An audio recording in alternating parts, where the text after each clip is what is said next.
welcome to the Mom Room. How do you pronounce your name? It's KRUPA, PLAYFORTH. KRUPA, that's what I thought. Mm-hmm. I always mean to ask people that before I press record. And then literally as I press record and the seconds are counting down, I'm like, Renee, you idiot. Anyways, thank you. Thank you. So welcome to the Mom Room. I am excited to talk to you. So many people, when I put up the sticker on Instagram, they were like, oh my God, I love her. Oh, and I was like, yeah. Like, that's so nice. So it's nice to have you on. First question, and I always ask moms this question on the podcast, is what was your transition? You have 3 kids. So what was your transition into motherhood like? Do you remember? Can you take yourself back to when you had your first?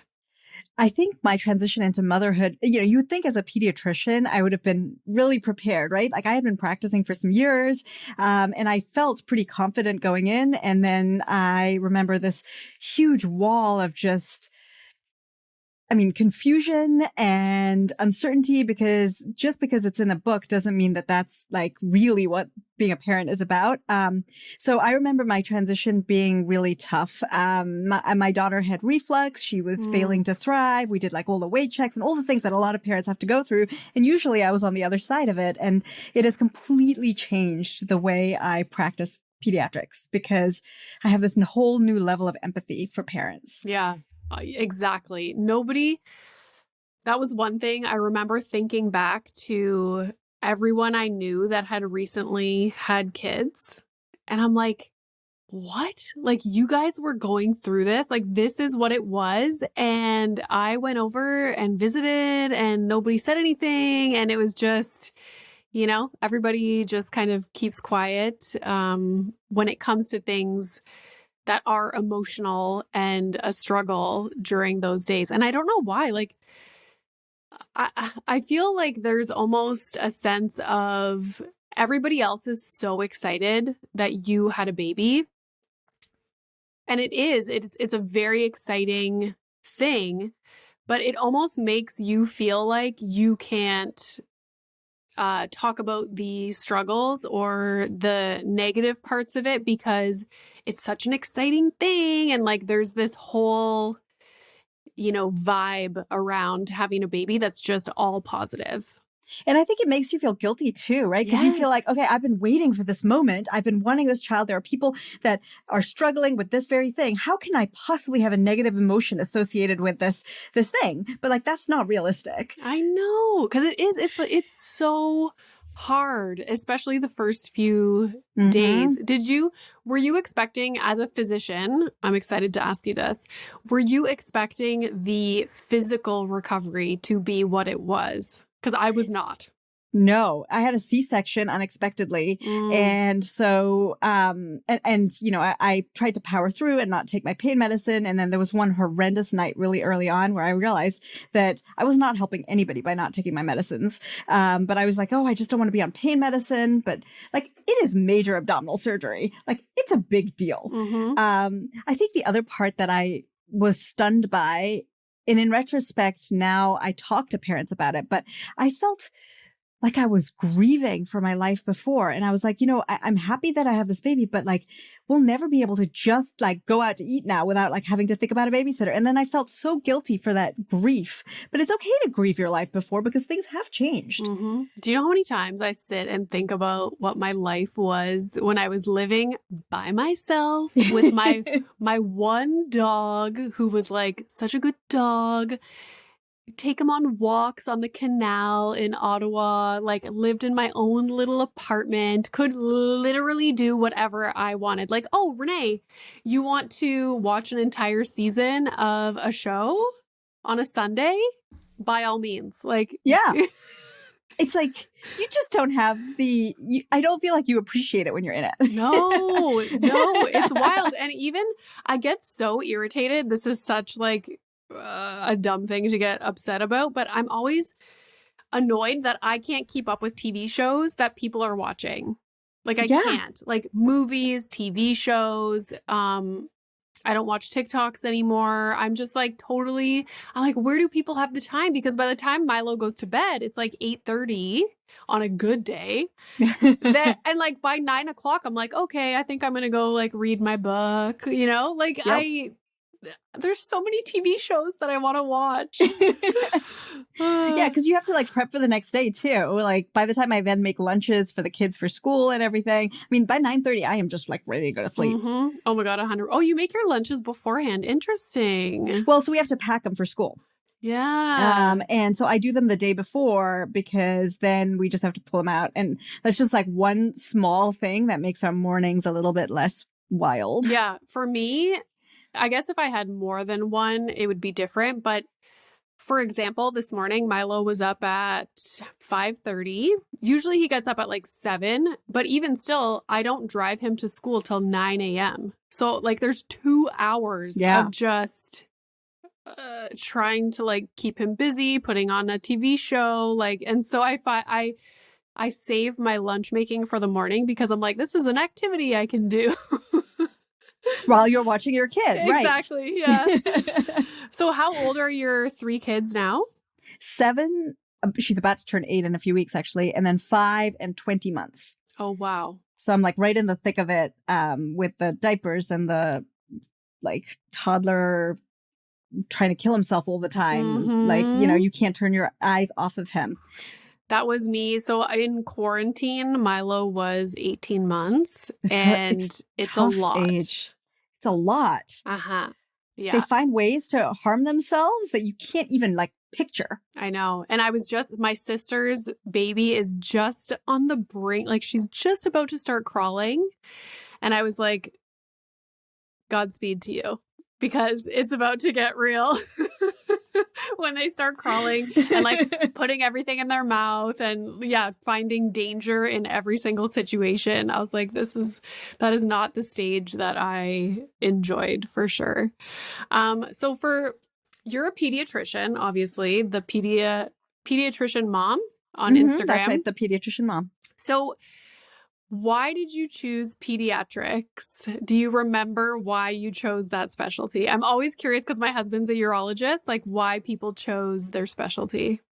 It is actually kind of a funny story. So when I was in college, I worked in a baby lab, like a development lab where we did psych experiments on babies. It sounds creepier than it is. But I always thought, psychology. I was a psychology major. I was like, well, obviously I'm working in this lab. I'm drawn to psychiatry. And so I went into medical school thinking I was going to become a psychiatrist. And then I saw, I went through my pediatric rotation, which everybody has to do. And it is just a different world. The people that do pediatrics are so fundamentally different from the people that do other specialties. And I was like, I worked in the lab, not for the psych part, but because of the kids. Mm-hmm. And I haven't looked back. I mean, pediatrics is not a well reimbursed specialty in this country, but it is. There's high reward. The people that go into it aren't going into it for reimbursement. They're going into it because they love kids and love parents and just want to make a difference. You're in the US or Canada?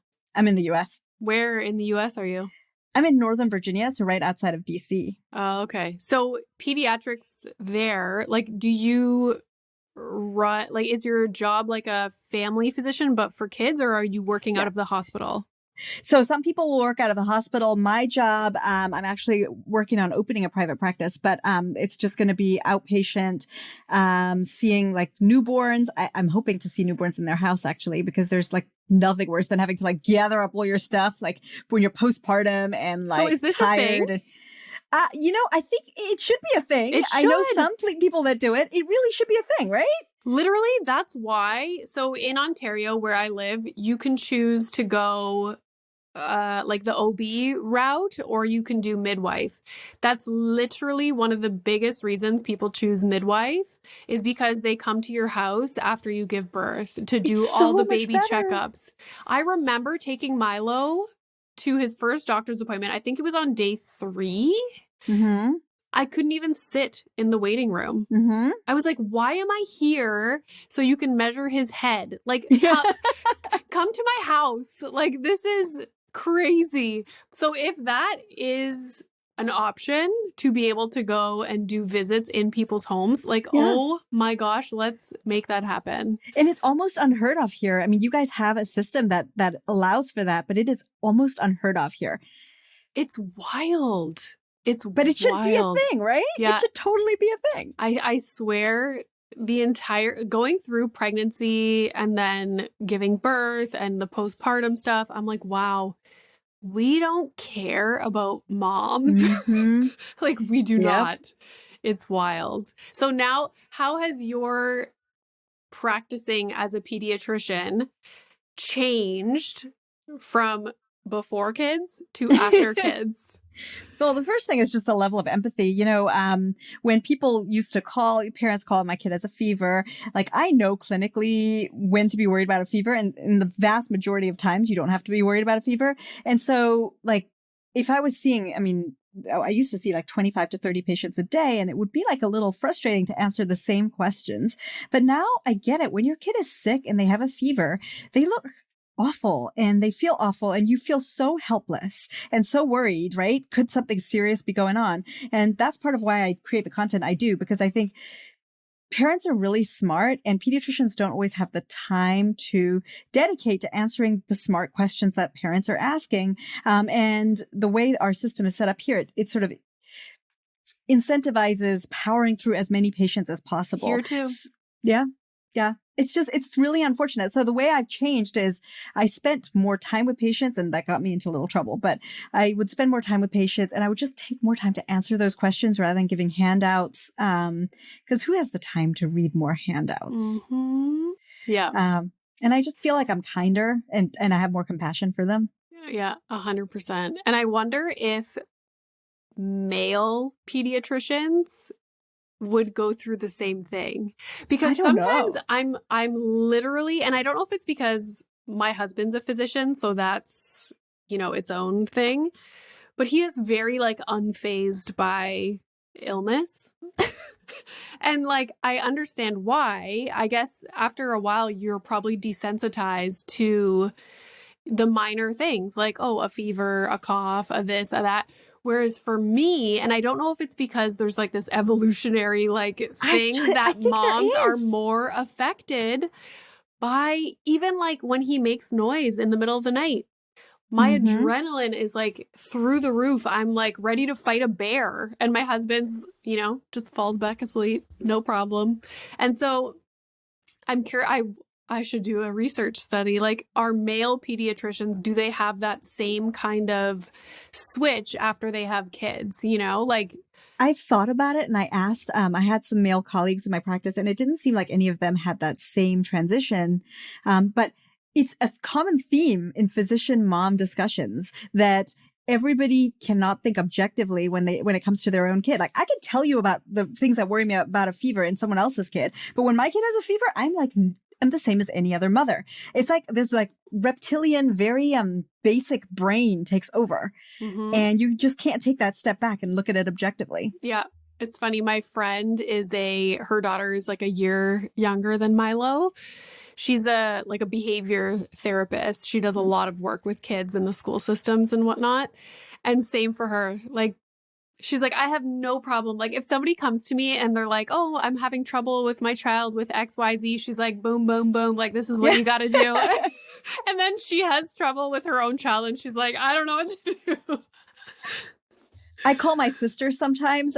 You know, when my oldest turned 3, she was a typical 3-year-old. And there was one day she had this horrendous tantrum. It went on forever. And it was so out of character for her that I called my sister. I was like, clearly she's got a frontal lobe tumor. Like, this is not her. Like, clearly there's a brain tumor. And my sister, who's a pediatrician, was like, no, she's 3. That's what they do. Yeah. And it's helpful to have someone to call. But I think a lot of parents don't want to be that parent and call their pediatrician because they feel like they're going to be made fun of or dismissed. Or, I mean, you need someone to like hear you and understand where your concern is coming from, but then still be honest with you and tell you, okay, you know what? Deep breath. Yeah. So what is something that has become more important to you over time in both, I guess, in parenting, because you are a pediatrician, you have the medical background, and now you have your own children, and then also in your work? I guess it would probably be like showing more compassion or empathy now that you have kids. I think well, there's that, but I also think it's more self-compassion as well. Oh. You know, sometimes your inner voice talks to you in a way that like you would never talk to anybody else. And I think what I have learned over time is sometimes I need to, if I have that inner, like that self-criticism, I need to talk to myself the way I would talk to my kid or someone else. So I think that's been like the journey, and it's an ongoing thing. I mean, there's imposter syndrome. You're a content creator. Like I'm sure you've experienced this too, where there are times where you're just like, why am I doing this? Why am I the person that is the source of information or entertainment or, you know, anything for my audience? And that imposter syndrome can drown you. Mm-hmm. So just learning to overcome that has been, and follow my instincts and do what I think is right. That's been, I mean, I don't know that it's a journey that's ended. I think it continues. Yeah, it's like never ending. I know my biggest thing whenever people ask me, what's your, like, why do you do what you do? Or what's your, you know, biggest piece of advice for parents? And it's like, I just wish people had the confidence to make decisions, like you were saying, like what feels right to me, and not worrying about what other people are doing, or, you know, and so many people struggle with that, with not doing something that feels right because they're worried about what other people are going to think or what somebody else is doing. Yeah, exactly. And like the imposter syndrome. Oh my God. I just did a radio interview thing this morning, and the guy was like, I've never been asked this before. And he's like, so what does it feel like to, you know, put out these podcast episodes and just know that like so many people are listening, and like you like what you're saying like impacts them, and like they take, and I was like, oh, what? What? So what did you say? I don't know. I think I blacked out. I was just like, I don't know. Like I sit in my room and talk to myself, and then I upload it to this website and all these people listen to it. Like, but I was like, what happens? What? Like, yeah, it's funny. But I always, he asked me, what was your very first podcast episode? And the very first episode I ever did was a solo episode called Momposter Syndrome. I have a post on it was called Momposter Syndrome. Yes. It was like from like way early in my like social media career. Uh-huh. I wrote after I had Milo, I was listening to this podcast episode, and they were talking about imposter syndrome and giving like the definition and like what it is. And I was like, oh my God, like that's literally, I'm pretty sure what every mom feels, but with regard to being a mom, and not with the stakes being so much higher suddenly, right? Yes. And like, you feel like you should always be doing more, and you could be doing better. And like, what am I doing? And yeah, exactly. So I should listen to that episode and then redo another one. Yeah, like an updated version. How old was Milo when you recorded that? We were living when we first moved to the Toronto area. Well, it was the first one, so it would have been June 2020. So he would have been probably about 18 months old. So it'd be interesting to see how your perspective has changed, because like you're mothering almost a different child at this point, right? Oh yeah. Different child. He told me that he hates me the other night. Classic. I was like, oh, and like he's starting to be like, he picks up these lines from school, and I'm like, we have never said these words before, so why are you sitting here telling me I'm rude because I'm asking you to brush your teeth? Like, you're being rude. I'm like, no, I'm not. My 5-year-old went through a phase of it's not fair, and at one point I was like, but do you know what that means? Because I was like, oh, it was about brushing teeth too, actually. That's funny. You know, and he was like, it's not fair. And I was like, what does that mean? And he was like, I don't know.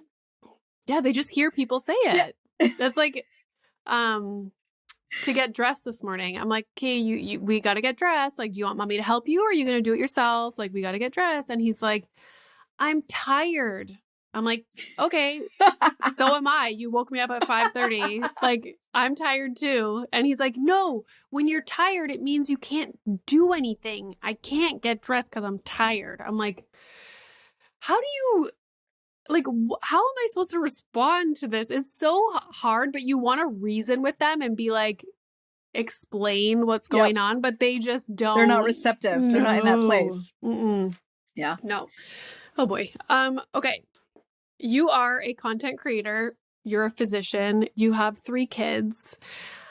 How, first of all, how your husband's an attorney, like how? And I have lots of help. Yes, exactly. So let's talk about that because I don't think a lot of people do talk about that. I was just messaging with this girl that I know. She has a big Instagram account, like very successful.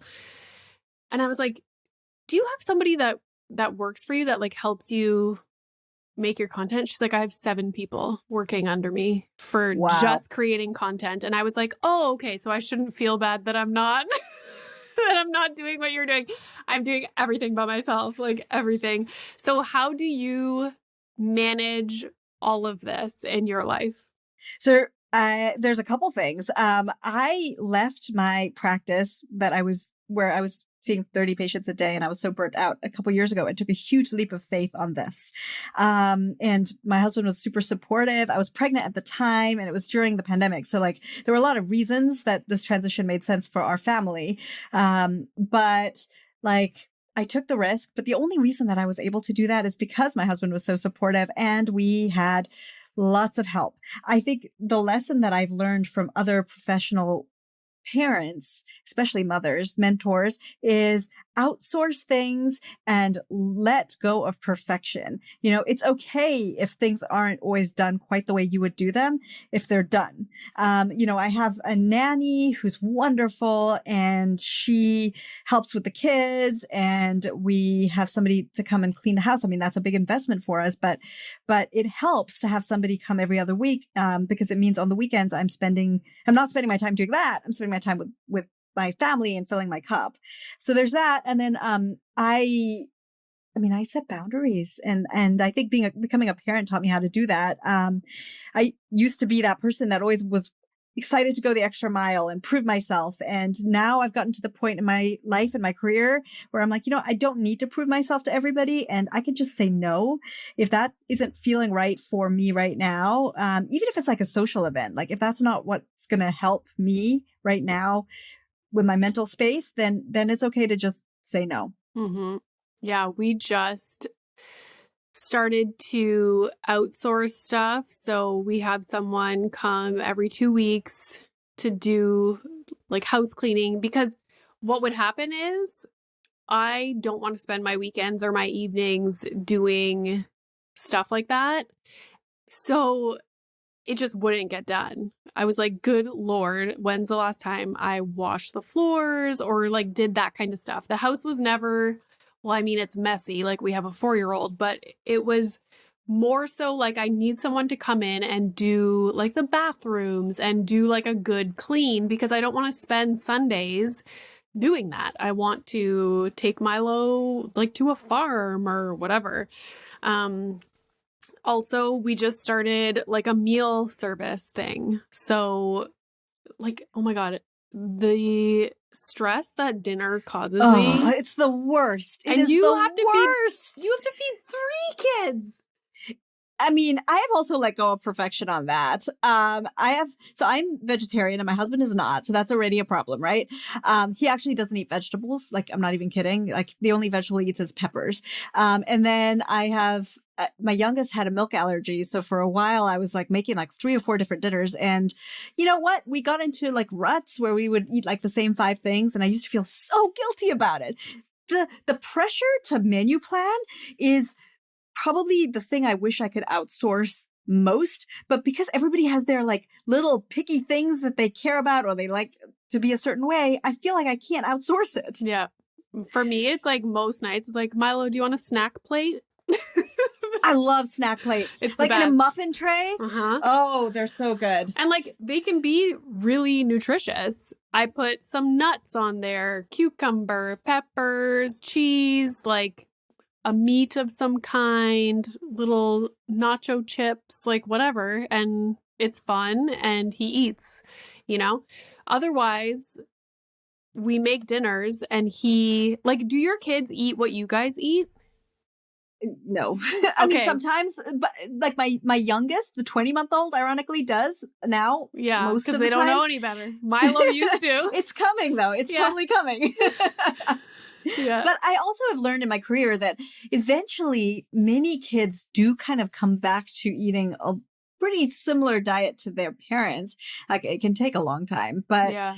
I don't know, like micromanaging it is just not part of what I have the bandwidth for right now. Exactly. I am all about choosing my battles and Mhm. like food is not, I really stressed when we were on our trip in the Dominican because literally there was hardly anything that he would eat. And I was like, oh my God, he's living on, thank God we brought Ziploc bags of snacks from home, like granola bars and goldfish and things that he was used to. But it was like, it was terrible. Like he was drinking the virgin daiquiris and like I was like, this is not okay, but it's temporary, Renee. But for the most part, I don't stress about dinner because he eats his lunch at school. And then I always have to remind myself, like, kids do not have the same appetite as adults. Right. Like what is it? They eat to live. They don't live to eat like adults do. And it's weird. Like we have these structured times where like, okay, it is breakfast time. It is lunchtime. It is dinner time. But to him, he's just like, well, I'm not hungry right now. Like, why am I going to eat? And then we drum that out of them, right? Like that's such a good, to be able to know when you're truly hungry and not, like that is what a lot of adults wish they could do. And we drum it out of our kids. Yeah. And I thought back to when I was living by myself, those glorious, glorious years. And I was the same way. Like some nights I wouldn't be hungry and I would eat like a bowl of yogurt and fruit at 7 p.m. Like that's okay. So yeah, I don't stress about dinner at all, but I know it's a huge issue for a lot of people. So I try to tell people like, don't stress about it.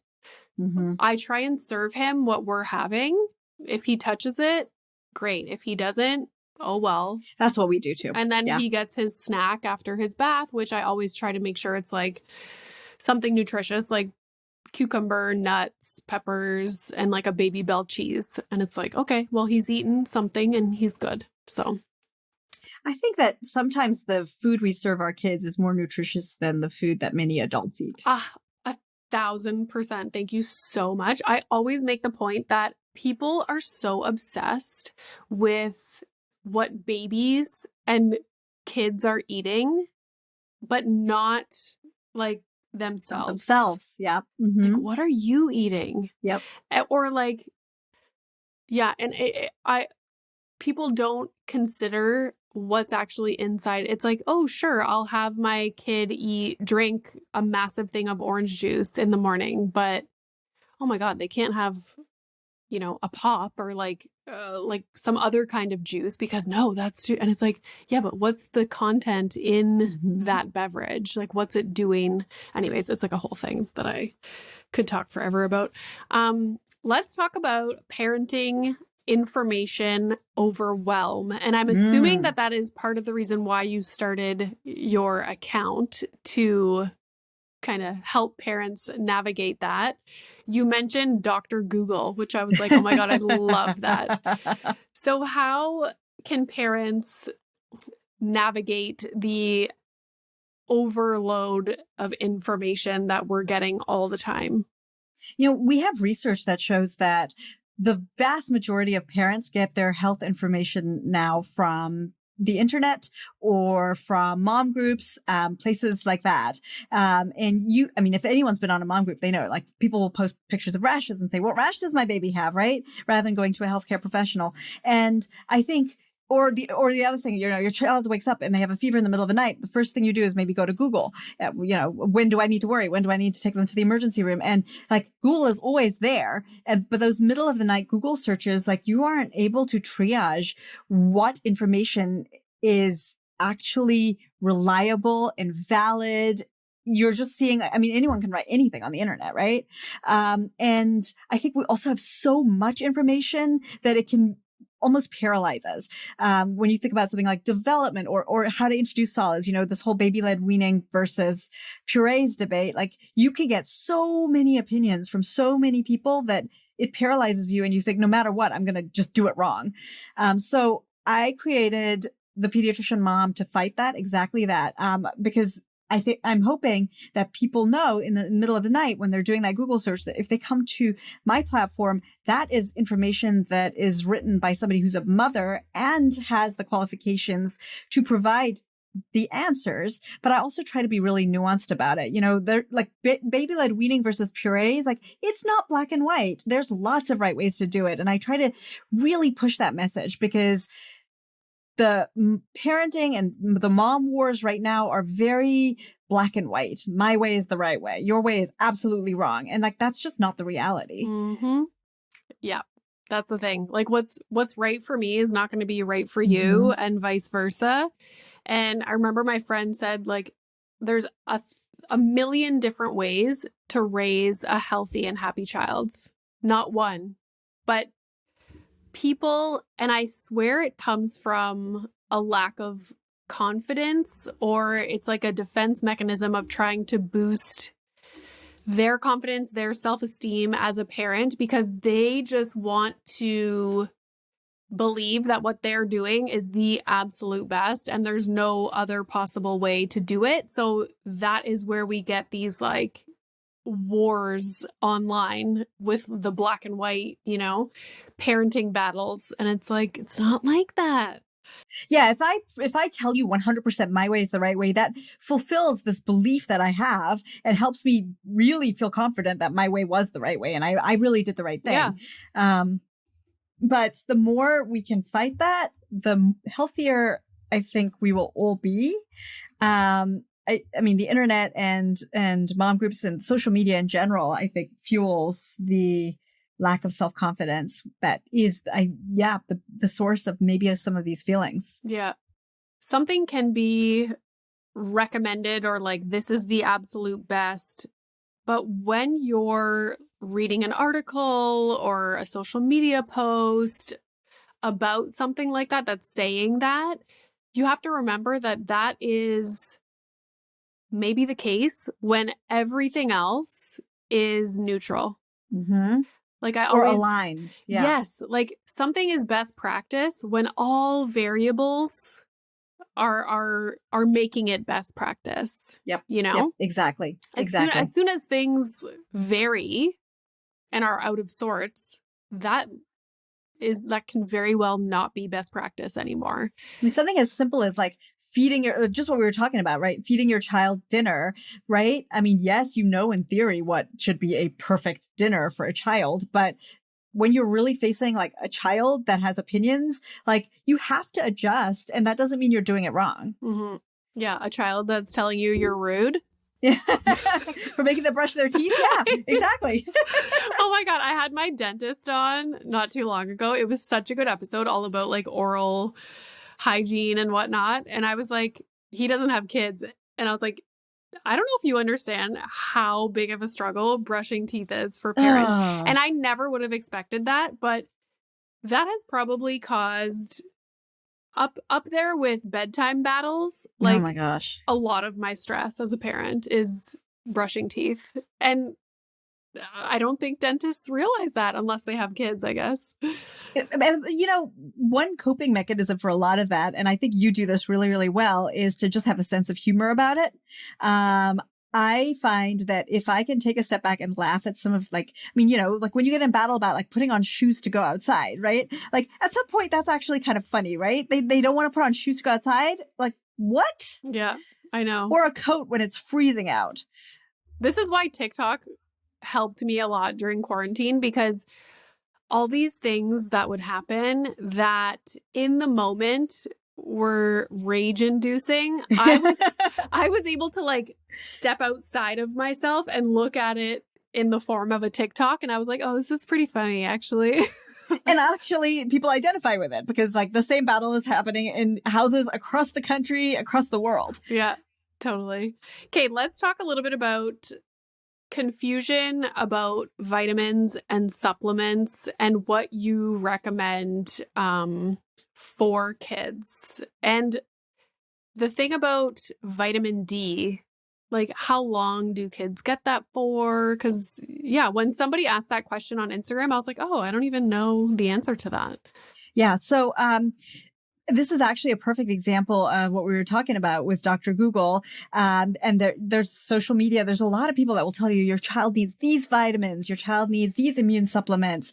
And the truth is, for the vast majority of children, even picky children, they really don't need vitamins and supplements. Now, with infants under the age of 1, we give them vitamin D because we know that the milk that they're taking in is not fortified, or we know that the breast milk doesn't have enough vitamin D to fulfill like their needs. But as their intake changes and they're starting to eat more food, that may change, that may adjust. Formula is fortified with vitamin D, but again, you only get in how much you take in, right? So if you are not drinking enough formula, if you're a child would probably need to be drinking between 33, 34 ounces of formula a day to get enough vitamin D from the formula. And some kids really never get to that volume. So that's why we supplement. Once they're 1, it depends a little bit on their intake. If they're, for example, my child had a milk allergy, and a lot of the vitamin D comes from fortified dairy products. And so he couldn't have those. And so I was worried about his vitamin D intake. And so I continued the supplement. So after the age of 1, I think it's a discussion to have with your doctor to see, are they taking in enough? And it's important to remember that it doesn't have to be every day. Your child's intake, kind of balances itself out over the course of a few days or a week. And so you just want to make sure that they're, in general, 80% of the time doing a good job.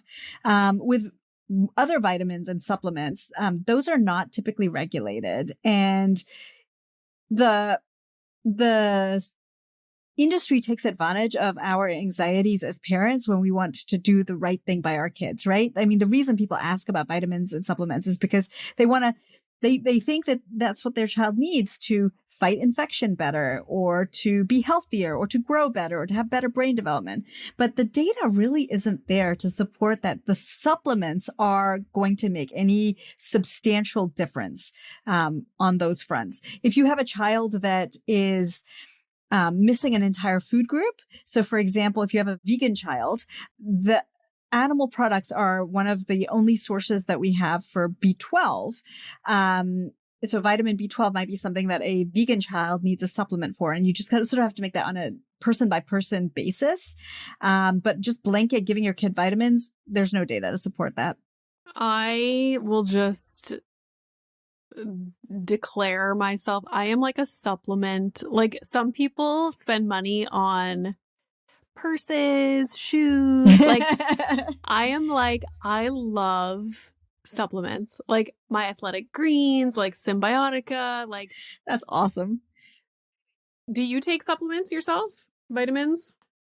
I did for a little while. So when my milk allergy kid was being breastfed, I'm vegetarian and I had to go dairy free. And so I really wasn't getting enough B12, and I started to have symptoms from B12 deficiency. So they checked it and they were like, oh, you know what? And actually that was true of iron too, which, iron from animal products is better absorbed than iron from, non-heme iron. And so I was severely deficient in both of those and had to take the supplements. I actually did B12 shots for a while, had to give myself the shots. But on a routine basis, I don't.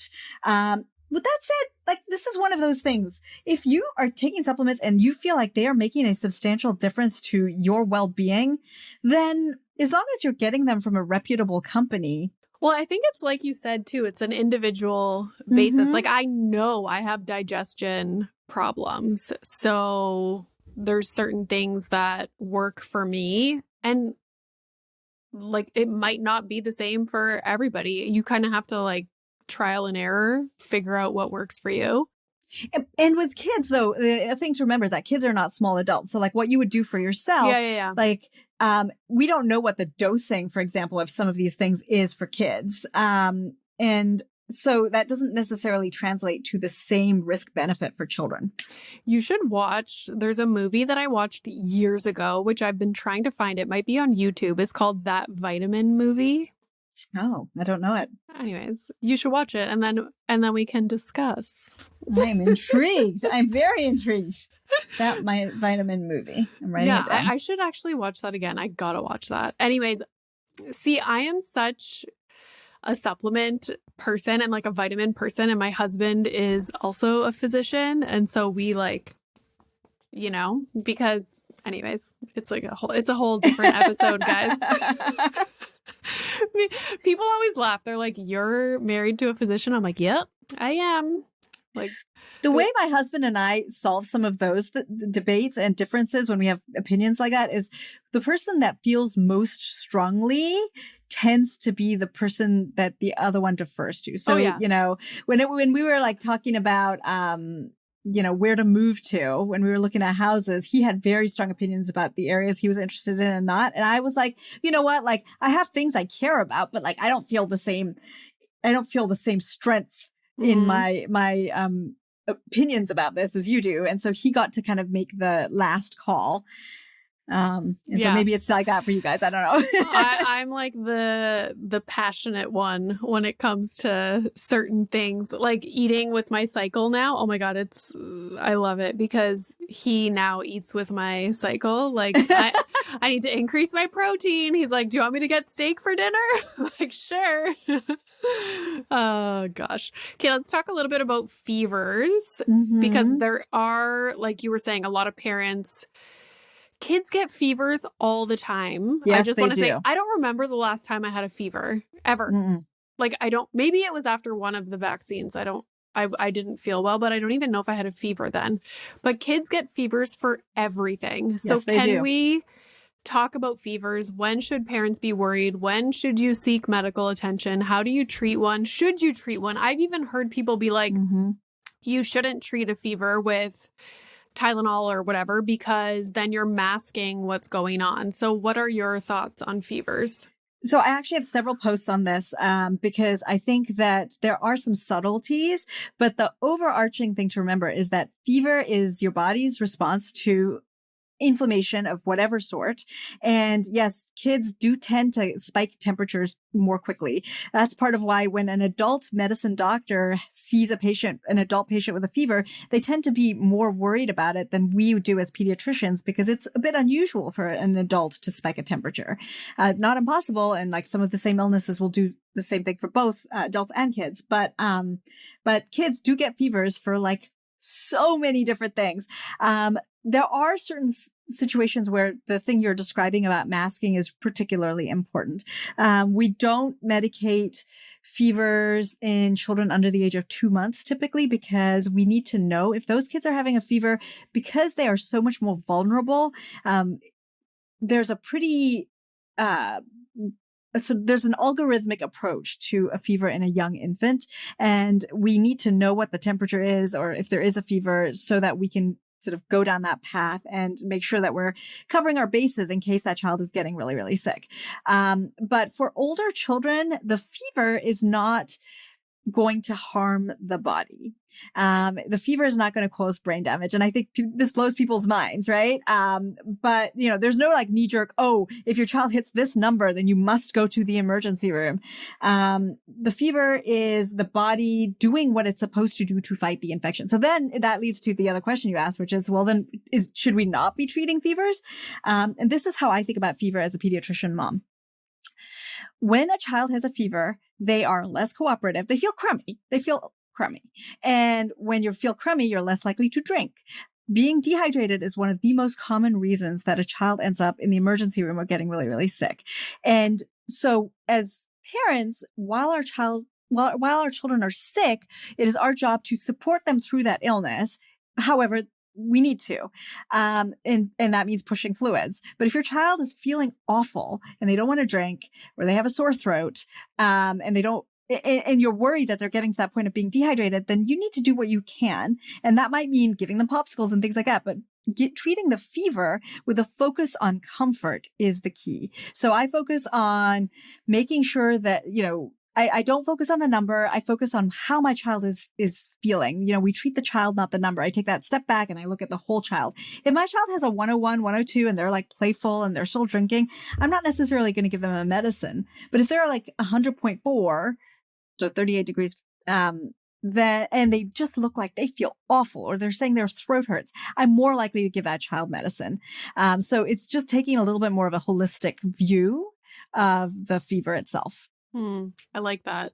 Especially the medication that you would give for a fever is also a pain reducer, right? So if they have aches and pains or sore throat. Or a headache, a sore throat. Exactly. Yeah. Interesting. So the focus is on comfort and hydration, and not on, the number is this, and then it came down to this. That's not as important. Now, the number is important in certain situations, like those young infants or children with underlying health issues. If you have a child with cancer, for example, they're immunocompromised. And so if they have a fever, they need a more aggressive evaluation. So if a child has those underlying health issues, usually their pediatrician or their physician would be telling the parents. Interesting. This is off topic, but I was in LA and I guess you guys have the shortage of kids' medications as well, right? So in some places. Yeah, in Canada, it was pretty bad. I don't know if it's still that way. I haven't checked, but when I was in LA, I was like, I'm going to go to Target and get some, fever stuff, especially my sister has a baby and they were out of it. And I was like, oh my God. So when I was looking through the kids' medication, in the US, they have medications that we don't have for kids. It was like for cough and congestion. And I think it was like the Target or I was at a Walgreens or something. It was like their brand name. But we don't have cough medicine for kids. And we really shouldn't either. Okay, I knew you were going to say that. Okay, so full disclosure, I bought it. But that's because I have, when Milo has a cough, like my husband has to have the monitor, so much it triggers anxiety. You? Yeah. And I think it's because I've had such terrible sinus infections in my life, like adult life, where I had like debilitating coughs. And it just it does something to me. Even like my dog has a cough right now, like a hack thing. Like, I don't know if he has like a weird esophagus or something, but anyways, it gives me anxiety. So anyways, I bought the cough medicine, but yeah, I was just surprised that you guys had that and we don't have that here. So all of those things are not regulated, and they're available. They're widely available, but the cough is actually a protective mechanism for the body. And yes, that doesn't mean it. I mean, when your child has a cough and it means that they're not sleeping, that sucks. And, sleep is also important for your body to heal from an illness, right? So I understand the appeal of it. I particularly for myself, my kids, there actually is evidence about honey. Like honey decreases nighttime coughing and improves sleep in kids who are sick. And so that's a go-to because that's often easy. Do you just give them like a spoon of honey? One of my kids won't take that. And so we have to sort of thin it out and mix it in with something. And then my other kid is totally into it. Yeah. Huh. But it works. It totally works. I'm going to try that. I'll see if he'll take it, but we haven't had to use, knock on wood, the cough thing yet, but I'm such a, I would use it at night just because I feel bad. He's up coughing and my husband's he's literally sleeping. He's just coughing in his sleep. I'm like, I can't. But anywho. I get it. I really get it. I know it's hard. And then again, it's this weird evolutionary thing because if somebody else's kid coughs, I could care less. I mean, Yeah. that's the way we're supposed to feel, right? Like we are evolutionarily designed to be protective of our own. If somebody else's kid, I'm like, they're fine. If it's my kid, I'm like, oh no. Okay, somebody asked, this is my last question, and maybe she made this up and it's not even a thing, but what is immunity debt? And is that a thing? What is that? So it's a longer discussion, but there are some people that have made claims that because of the way we handled the pandemic with Like with that, or like with with being like very careful, being very careful with masking. I mean, I think that the definition of immunity debt is like depends a little bit who you ask, but because we handled the pandemic the way we did, there's concern from some parties that maybe we have ended up creating a situation where people are more vulnerable. And there's sort of truth to that and sort of not, right? So we have seen more infections this year, and it is overwhelming. I mean, most parents have their kids, sick every other week. That's been the experience in our house, at least. And it's a lot. And like the RSV season was worse. And we saw some terrible flu, which we haven't seen these things in the last 2 years. And so it's easy to kind of jump to this conclusion that, something we did in the last 2 years is triggering this worse immune function. But the truth is, the last 2 years, we weren't exposing each other to these illnesses. And so a lot more people are having a first exposure. A lot more kids are having a first exposure to these illnesses now. And the first exposure tends to be the worst for a lot of illnesses. And when you have a lot more stuff in the community, you're also more likely to be exposed to it. So it's almost a self-fulfilling cycle. And that doesn't necessarily mean that the immune system is somehow defective. It's actually an indication that our immune systems are doing what they're supposed to do. But it's a result of our barometer for what is normal is different based on the last 2 years. And then, I think it's truly going to be temporary. I think maybe a year or two of this, as we sort of reset, and it should go back to normal. It's kind of like, I remember talking to, do you follow Dr. Beach Gem? I do. Okay, I love her. I like her. So we were talking about like immunity and how kids get, like when Milo started daycare, like sick constantly. All the time. time. It's kind of the same thing. Like it's exactly the same thing. He was at home with me for a year and then started going to daycare where he's exposed to all these things. And like she was saying, if your kid doesn't go to daycare and let's say they start kindergarten at age 4 or 5, that's just going to happen at age 4 or 5. The data really shows that. But the flip side of that is a baby is less able to handle some of those illnesses than a 5-year-old, right? Yeah. So it feels worse. It feels longer. It feels like you have fewer options for medications you can give them. And so it feels like it's derails you more. Yeah. Probably harder on the parents too, because of that reason. You don't have a child that can verbalize what's going on. Yeah. And It doesn't have as much reserve. For sure. All right. Well, this was great. Thank you for coming on. Where can people find you online? So my website is thepediatricianmom.com, and that's spelled pediatrician the American way. And my social media handle is @thepediatricianmom. And I try to create high quality, practical content for parents, because I think sometimes as pediatricians, we tell parents things, but we don't really explain what we mean. So I try to spend a lot of time explaining things in easily to understand ways. I love that. Well, thank you so much. This was lovely. It was so nice. Thank you so much for having me. And I'm on a roll.